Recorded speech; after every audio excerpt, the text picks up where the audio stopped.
और ये तो आश्रम वाला तो मेरे जब तक ये नहीं बनेगा ना, मेरे दिमाग में टेंशन है। अच्छा। जैसे वो विकलांगों के साथ न बैठ के तुम अपनी खुशियाँ मनाए, तो इनको भी ये ना लगे कि भी हाँ, हम विकलांग हैं। साहब सबसे पहले नमस्कार, स्वागत है। नमस्कार, नमस्कार। आपका भी बहुत-बहुत स्वागत है और आपके दर्शकों को भी बहुत-बहुत नमस्कार और न आप यहाँ आए, टाइम दिया उसके लिए आपका भी धन्यवाद। एक सबसे बड़ी बात मैं आपसे पूछना चाहूंगा कि लोग अपने घर वालों को भी अपने घर में नहीं रखना चाहते, और आप जो है इतना बड़ा जिम्मा आपने उठाया है, इन सारे लोगों को जिनका कोई नहीं सहारा, उनका आप आश्रम बनवा के दे रहे हैं, कहाँ से प्रेरणा मिली आपको? प्रेरणा तो सन्नी प्रधान है, जो अच्छा। एक विकलांग होते हुए भी इस जो ये आश्रम का शुरू करने का काम किया। तो जैसे सन्नी प्रधान से मेरी बात हुई, मुझे पता चला जब इनके आश्रम से बार-बार मैं जुड़ा हूँ, हर प्रोग्राम में जैसे भी कोई राशन बाँटने का प्रोग्राम है, कोई और कुछ भई ये रिक्शा देने का प्रोग्राम है, जैसे भी जो प्रोग्राम होते थे इनसे मैं टच में था, आता-जाता रहता था। तो बार-बार इनकी एक ये था कि भई हाँ, भई हमारे पास स्थायी जगह नहीं है, स्थायी जगह नहीं है, और इनको ये मलाल होता था। और कई बार ऐसा होता था कि भई बहुत सारे लोग विकलांग भाई बाहर से आते थे, तो कम जगह की वजह से या किराए की जगह की वजह से अड़ोस-पड़ोस के लोगों को भई ये अच्छा नहीं लग रहा था। तो ये बार-बार मेरे आगे इस बात का ज़िक्र करते थे। तो मेरे दिमाग में थी कि भई हाँ, मैंने आपके न स्थायी जगह का प्रबंध करना है। तो वही उसी से मेरे दिमाग में था भी इनको एक जगह दे दें। तो वो 220 गज़ का प्लॉट इनका हो गया है। अच्छा। और इस पिछले साल में उसको बनाने का प्रोग्राम था, लेकिन जिस एरिया में है वो, वहाँ कुछ गलियाँ कच्ची थी, बारिश ज़्यादा होने की वजह से कम भी 3 से 4 फीट पानी था, उसकी वजह से हम नहीं बना पाए। और अब ये जैसे जागरण का प्रोग्राम है, ये जागरण का प्रोग्राम के बाद तुरंत उस पे हम कार्रवाई करने वाले हैं और उस अच्छा। आश्रम को बनाने वाले हैं। और अब ये मैं तो बल्कि इनको कह रहा था, मैंने प्रधान जी को कहा थोड़ा-सा आप 1 महीना लेट कर लो। 1 महीना लेट करोगे तो मैं तब तक इसको अब भई पूरा तो नहीं, लेकिन आधा तब तक ये बन के तैयार हो चुका होगा। अच्छा। लेकिन उन्होंने कहा नहीं भई, जो मेरा रूटीन का सिस्टम चला हुआ उसी हिसाब से हम इसको करेंगे। तो मैं कोई बात नहीं, आप करो, उसके बाद फिर हम बहुत जल्दी इसको कंप्लीट कर देंगे। अच्छा। ये पूरी टीम में तैयार है, सिर्फ़ वो पानी की वजह से रह गया था कुछ, फिर बीच में ऐसी भई बिज़ी हो गए तो थोड़ा-सा कम समय मिल पाया। लेकिन अब उसको बारिश से पहले-पहले उसको तैयार इतने करेंगे। महंगाई के समय में आप इतना बड़ा कार्य कर रहे हैं, क्या लगता है, क्या प्रेरणा देना चाहेंगे और लोग जो आपको देख रहे हैं, सुन रहे हैं?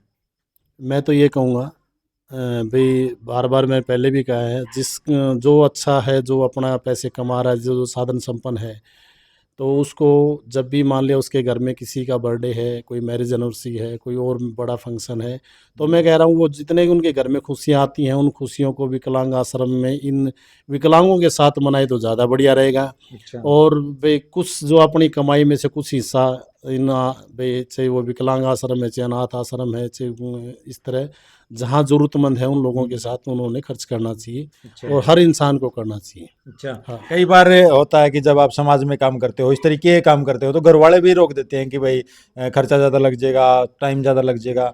तो क्या इस तरीके की समस्या आपके सामने भी आई है? नहीं, घरवाले तो पहले-पहले तो उतना ये होता था कि भी हाँ, भई आप सारा दिन लोगों के कामों में ऐसे घूमते रहते हो, लेकिन अब कुछ नहीं है। अब उनको अच्छा। पता चल गया है, क्योंकि मेरे घर के काम भी एक न भी मान लिया अभी 5 दिन बाहर के होते हैं, तो 1 दिन फिक्स होता है, उस दिन मैं सारे काम करता हूँ, घर बाकी तो वाले काम सारा करते सिस्टम चलते रहता है। हैं। और घरवालों को भी समझ में है कि भी हाँ, ये ज़्यादा बाहर का सिस्टम पे ज़्यादा जुड़ा हुआ है। अच्छा। तो मेरा जैसे मेडिकल हॉल है, तो उस मेडिकल हॉल पे भी मेरा बैठने का लगभग जो समय है सवेरे 7:30 सवा 7 से लेके 10:30 बजे तक, उसके बाद सारे काम हैं।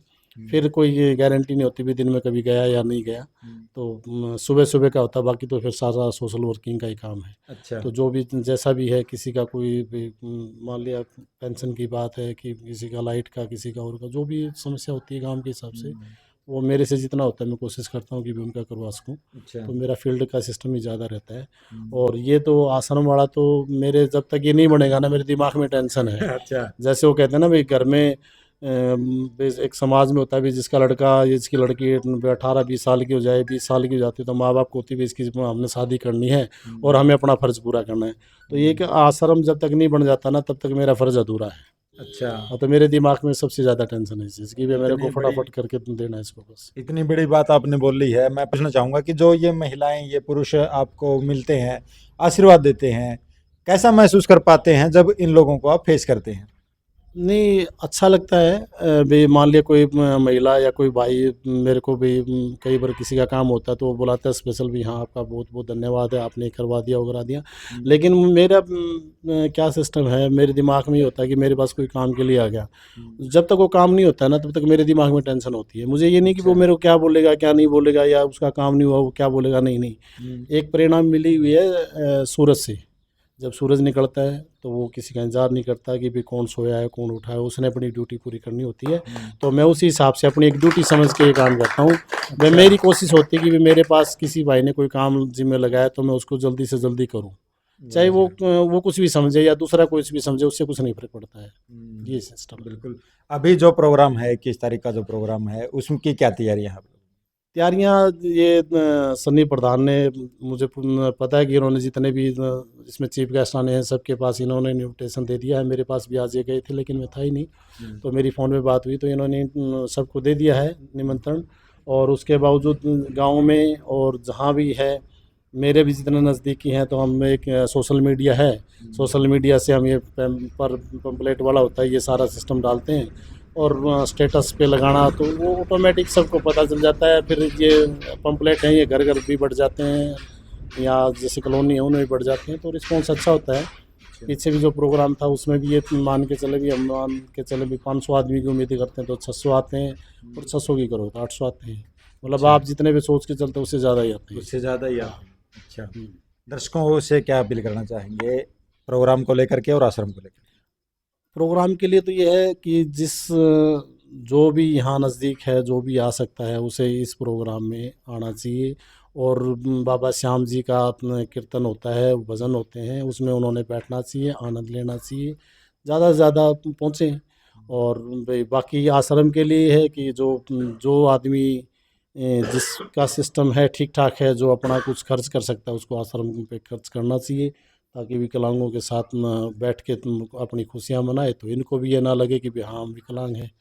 तो जब हम इनके साथ खड़े होंगे तब इनको भी महसूस होगा, और उसी हिसाब से अपनी खुशियाँ सेलिब्रेट करनी चाहिए। बस यही कहूँगा। बिल्कुल।